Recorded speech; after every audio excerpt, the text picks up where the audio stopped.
Is Fez a Sufi? At a certain level, yes, because it is a spiritual. We like to call it spiritual. This is in Arabic. Yeah. And I mean, from spiritual to Sufi, there's a very fine line. So there are many zawiyas here, Sufi zawiyas. Yeah. And a lot of people, including Fatima Mernissi, who was our first feminist here, because in Fez here, feminism was born here. Not only Sufis, but feminism was born here with Akhawat Safa. Who are these Akhawat Safa? The sisters of purity. All of them passed except one. I interviewed her, and she said to me back in 2007, she said to me, I am a Sufi, because Ikhwan Safa in Iran or Iraq, they are Sufi, it's a brotherhood. So they created this brotherhood. So I think that feminism is imbued with Sufism. So if you are secular in a country like ours, where the king is the highest religious and political power, we have a specific political, if you want, framework within which we can talk and maneuver. So I mean, the short answer is, yeah, I'm leaning towards yes, more than no. My theory about that is that before Islam, Moroccan culture had a dual deity. We had a goddess and a god. Goddess Tanit and god Baal. The cult of these two gods and goddesses was real in North Africa. I mean, this is history. Now, when Islam, a monotheistic, let's say, religion came, the goddess had to disappear. Yeah. And it did disappear. But my theory is that it has never really disappeared. It's re-emerging in art, re-emerging in a kind of spirituality which is purely feminine. Yeah, and I see it also in the symbols of carpet weaving. You see the triangle and the circle and the horizontal lines. That's Tanit, isn't it? And also as a child in the Berber village where I used to go, when there is no rain, we would make a procession and take a wooden doll with a circle, this time a vertical line, and ask God to give us rain. But Tanit was the goddess of fertility. And this ritual, you still find it in Tunisia and Algeria and Morocco. It's called Tagunja. Tagunja, it has the form of a big spoon. Okay. But I've also heard some... Yes. I mean, women's religion is very much private, very much linked to their everyday cause. And yes, I would say that that's an expression of something, because women seek power through that also. It's going into trance is also being able to heal many things, and a lot of men go to women. They use that trance to say, well, I had this vision, I can do this, they heal. And impotence, for example, and a lot of other things. Yeah.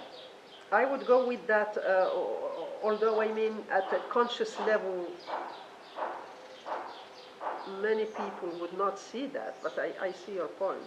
Yeah, that's an expression, that's a feminine expression. It's not only being in a trance, but also visiting the marabout, and it's traces of this old pagan culture. I know that Aisha Kandisha was a very beautiful, very intelligent woman who lived, I think, in the north of Morocco.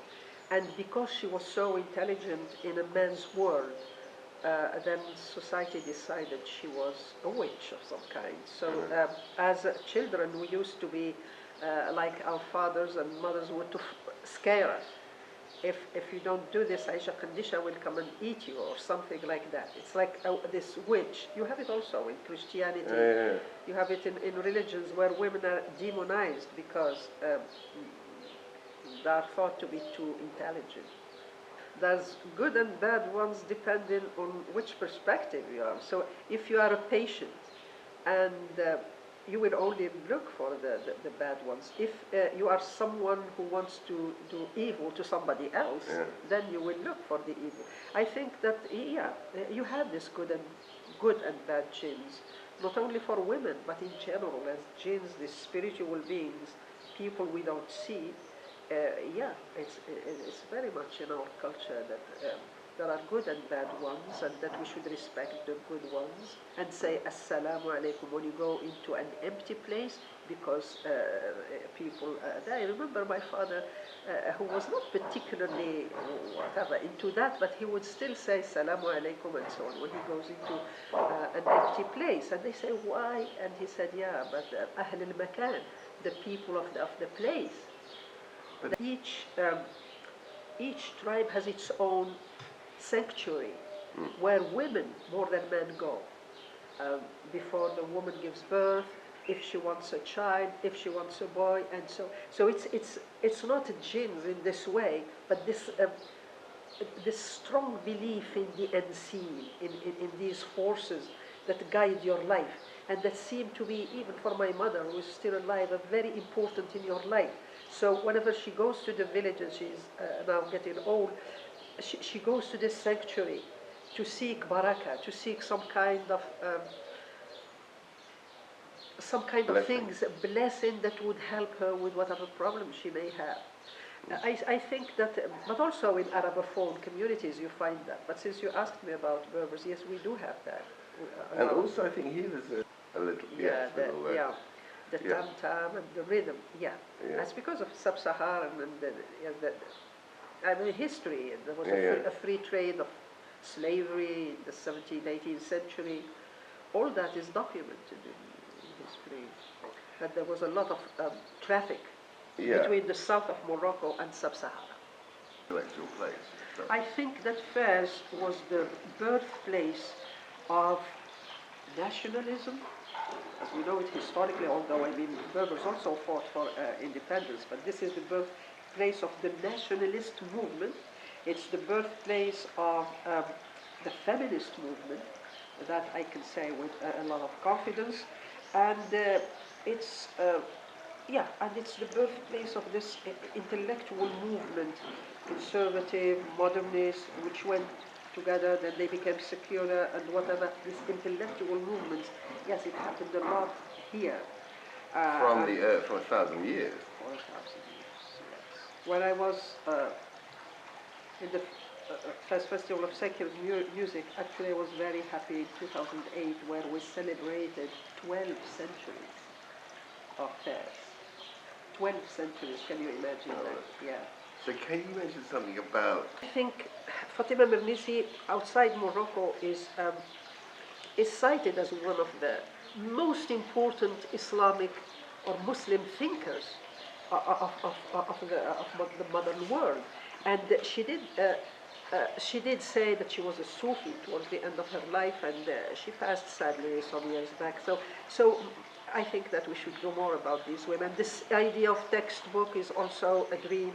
The Fatima Fihriya, the university that she built and that people come here to visit, was the very first university to deliver a diploma.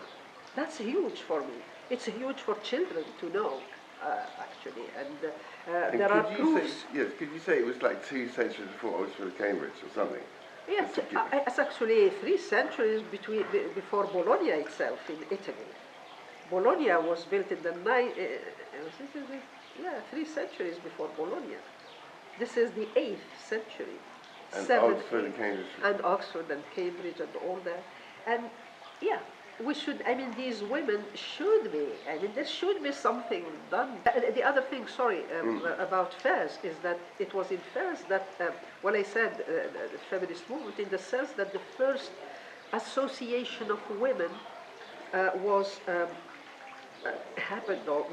organized by women from Fez.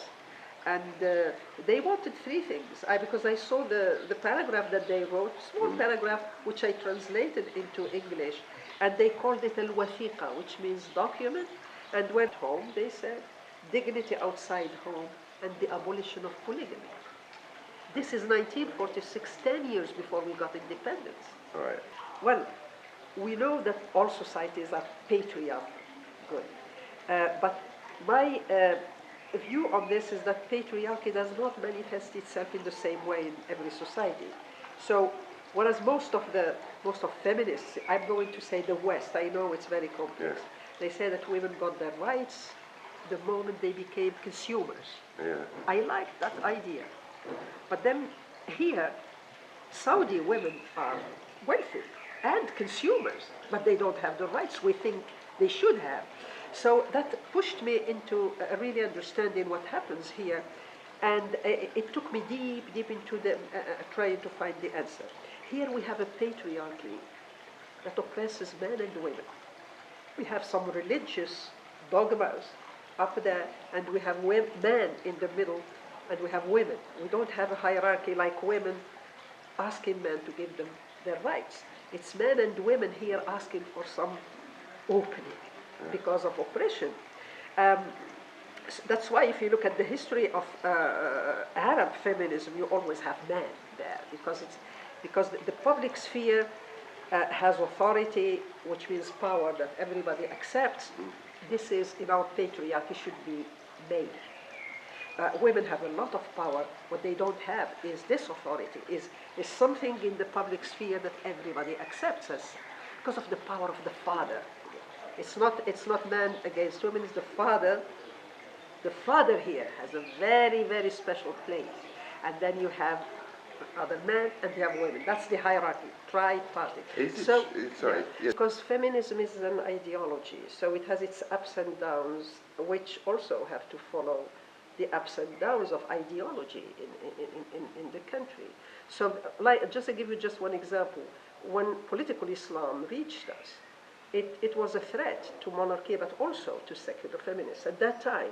So secular feminists strategized with the state and all that in the face of political Islam, which is very patriarchal. And now they are strategizing more with what we call Islamic feminism. And we have just had a big forum on Islamic feminism at the beginning of June, which I am happy to say that I co-organized. And there I was listening to the youth. There's a lot of progress there in thinking and accepting now Islam, but at the same time voiding it somehow from the religiosity fact and leaving just spirituality. And you have a lot of unveiled women, for example, speaking. I'm thinking about the youth speaking about Islamic feminism. That's all very good. I feel you should go because you have to get a plane or whatever. Yeah, it's a